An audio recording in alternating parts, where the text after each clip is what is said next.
آج کل کی روزمرہ کی زندگی میں ہمارے درمیان بہت سے ایسے لوگ ہوتے ہیں جنہیں وقت کا احساس نہیں ہوتا، لیکن وہی وقت جب ہماری زندگی سے نکل جاتا ہے بعد میں ہمیں احساس ہوتا ہے کہ ہم نے کتنا قیمتی وقت اپنا ضائع کیا ہے۔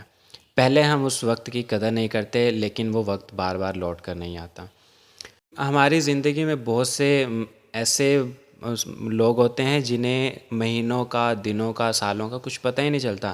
اگر آپ سال کی اہمیت جاننا چاہتے ہیں تو اس سے پوچھیے جو امتحان میں ناکام ہوا ہو۔ اگر آپ ایک مہینے کی اہمیت جاننا چاہتے ہیں تو اس سے جانیے جسے ایک مہینے کی تنخواہ ایک مہینے کے بعد ملتی ہے۔ اگر آپ ایک ہفتے کی اہمیت جاننا چاہتے ہیں تو اس سے پوچھیں جو ہسپتال میں داخل۔ اگر آپ ایک دن کی اہمیت جاننا چاہتے ہیں تو اس سے پوچھیے جس نے روزہ رکھا ہو۔ اگر آپ ایک گھنٹے کی اہمیت جاننا چاہتے ہیں تو اس سے پوچھیے جو کسی کا انتظار کر رہا ہو۔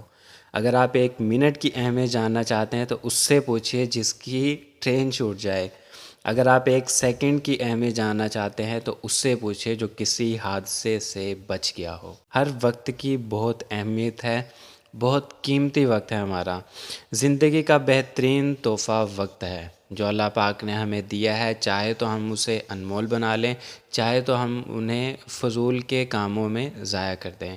اللہ پاک نے یہ زندگی ہمیں اپنی عبادت کے لیے دی ہے۔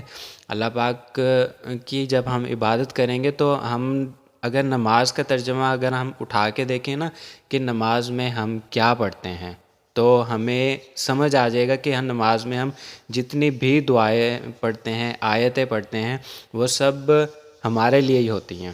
لیکن ہم ان چیز کو سمجھتے نہیں ہیں، کبھی ہم نے نماز کو سمجھنے کی کوشش ہی نہیں کی۔ اپنے پیاروں کے لیے اپنی مصروفیت سے وقت نکالتے رہیے۔ زندگی کا کوئی پتہ نہیں ہے، چھوٹی سی زندگی ہے۔ ایوریج جو آج کل کی زندگی ہے وہ یہی ہے، زیادہ سے زیادہ 50 سال، 55 سال، 60 سال۔ ایوریج جو آج کل چل رہی ہے وہ بس یہی ہے۔ اس کے بعد اپنی زندگی کو انمول بنائیے، اللہ پاک کی عبادت میں زیادہ سے زیادہ وقت صرف کیجیے۔ باقی دنیاوی کام بھی لازمی ہے، لیکن اللہ پاک فرماتے ہیں کہ آپ میرے کاموں میں لگ جاؤ، آپ کے کام میں خود بنا دوں گا۔ پاک سب کا حامی و ناصر ہو۔ اللہ حافظ۔